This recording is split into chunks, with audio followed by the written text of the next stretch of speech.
Hi hello అండి, welcome back to my channel పద్దు express. ఎలా ఉన్నారు? అందరు బాగున్నారా? ఈరోజు నేను స్వీట్ పొంగల్, కారా పొంగలి నేను సంక్రాంతి రోజే చేశానండి. కానీ ఆ రోజు పండగ కదా, వీడియో పెట్టడానికి అవ్వలేదు. ముందుగా మన పండగ రోజే చేసుకుంటాం కదా, ముందుగా ఏం చేసుకోం కదా. కానీ కుదరలేదు. అందుకని చెప్పి కొంచెం లేట్గా నేను అప్లోడ్ చేస్తున్నాను. అంటే ఇది మీరు విడిగా అయినా చేసుకోవచ్చు. ఈ స్టైల్ చూసి ఎప్పుడైనా మీకు చేసుకోవాలనిపించినప్పుడు విడిగా కూడా చేసుకోవచ్చు. మాకేందంటే ఇక్కడ స్వీట్ పొంగల్, కార పొంగల్ 2 రకాలు చేస్తారండి సంక్రాంతికి. స్వీట్ పొంగల్ మన వైపు అయితే కార పొంగల్ చేయరు కదా, స్వీట్ పొంగల్ మాత్రం చేస్తారు. కానీ నేను ఇక్కడ స్టైల్లో నేను చేశాను. స్వీట్ పొంగల్, కార పొంగల్ ఇలానే చేశాను. కొంచెం అది కొంచెం ఇది తింటాం, బాగుంటుంది.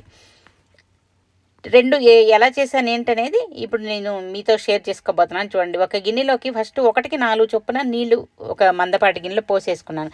తర్వాత బియ్యము ఒక కప్పుకి ఒక అరకప్పు పెసరపప్పు కలుపుకొని కడుక్కొని ఎసరు తెరిలేటప్పుడు ఇందులో వేసేసుకుంటున్నాను. ఇది సేమ్ మా అమ్మ చేసిన స్టైల్లో చేస్తున్నాను అండి. మా అమ్మ ఒకప్పుడు ఇదే స్టైల్లో చేసేది. ఇప్పుడు వేరు వేరే ఏ స్టైల్స్ వచ్చినా కూడా మన అమ్మ స్టైల్ అనేది ఒకటి ఉంటుంది కదా, ఆ స్టైల్లో చేస్తున్నాను ఈసారి. చూడండి, ఇది ఉడుకుతూ ఉంది.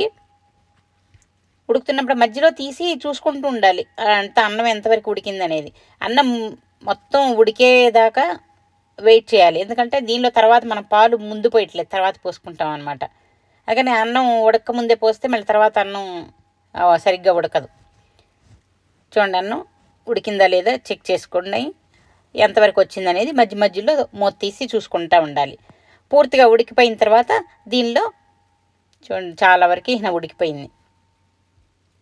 ఇప్పుడు దీనిలో పాలు పోసుకోవాలి. చిక్కడి పాలు పోసుకుంటే బాగుంటుంది. పాలు పోసి కొద్దిసేపు ఉంచితే ఆ పాలంతా, ఆ ఫ్లేవర్ అంతా దానికి పడుతుంది అనమాట. పట్టి ఇంకా టేస్ట్ చాలా బాగుంటుంది. చూడండి, ఇప్పుడు పాలు పోసేసుకున్నాను. పాలు పోసుకొని కొద్దిసేపు కొంచెం ఆ పాలు ఎగిరేదాకా, ఆ ఎగిరితేనే కదా అవి పీల్చుకొని బాగా వచ్చేది. అందుకని కొద్దిగా ఎగిరే వరకు కొంచెం అది అలాగే ఉంచుకోవాలి. దీనిలో ఇప్పుడు మంచి ఫ్లేవర్ కోసం కొంచెం యాలక్కాయలు పొడి వేసుకుంటే చాలా బాగుంటుంది. యాలక్కాయలు నేను పొడి చేసి పెట్టుకొని ఉంటాను అనమాట. అందుకని చెప్పి ఈ పొడి వేస్తున్నాను. చూడండి, కొందరు అప్పటికప్పుడు, మా అమ్మ అయితే అప్పటికప్పుడు కొట్టేసేది. అలా అప్పుడు కొట్టేసుకుంటే మనకి పంట కింద యాలక్కాయలు తగులుతూ ఉంటాయి కదా. కానీ నేను ఇలా పొడి చేసి పెట్టుకొని ఇదే వేస్తూ ఉంటాను.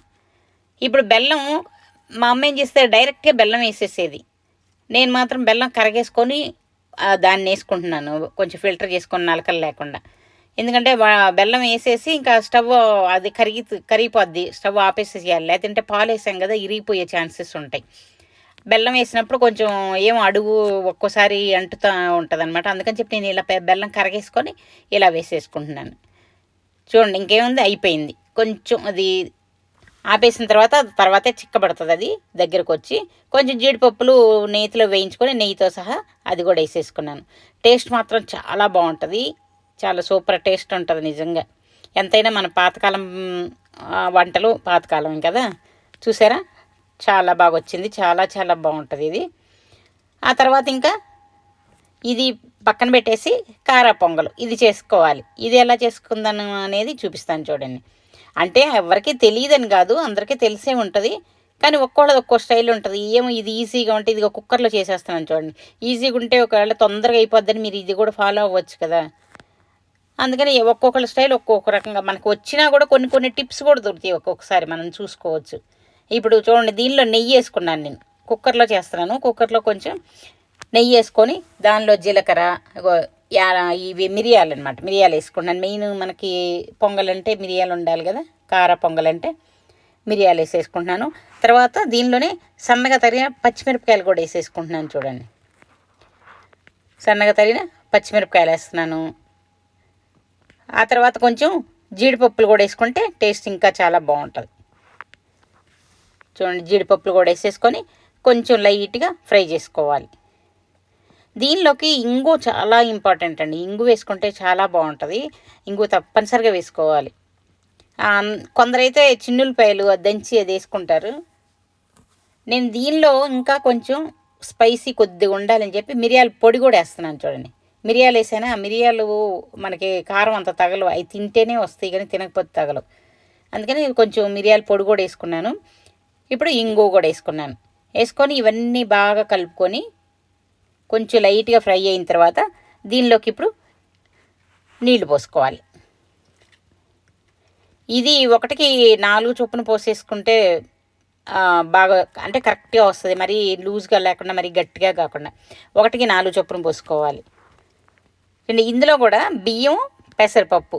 ఇప్పుడు ఇందులో బియ్యం ఒకటి తీసుకుంటే పెసరపప్పు కూడా ఒకటి ఈక్వల్గా తీసుకున్నాను నేను. మామూలుగా అయితే చాలామంది ఏం చేస్తారంటే ఒకటి బియ్యం తీసుకుంటే సగం పెసరపప్పు తీసుకుంటారు. ఇది మూత పెట్టి కొంచెం ఎసరు తెరలే వరకు ఉంచుకున్నాను. ఎసరు తెరిలింది కదా, ఇప్పుడు బియ్యంను పెసరపప్పు 2 కలిపి కడిగేసుకుంటున్నాను చూడండి. బియ్యం ఒకటి తీసుకుంటే అలాగే పెసరపప్పు కూడా ఒకటి తీసుకున్నాను. ఈక్వల్గా తీసుకుంటే టేస్ట్ చాలా బాగుంటుంది. అందుకని చెప్పి నేనైతే ఈక్వల్గా తీసుకున్నాను. ఇవి ఇప్పుడు కడిగేసేసుకొని ఇవి వేసుకుంటున్నాను. ఎసరు తెరిలేటప్పుడు వేసుకుంటే బాగుంటుంది. ఇలా వేసేసుకొని ఇప్పుడు మొత్తానికి సరిపడా సాల్ట్ వేసేసాం కదా,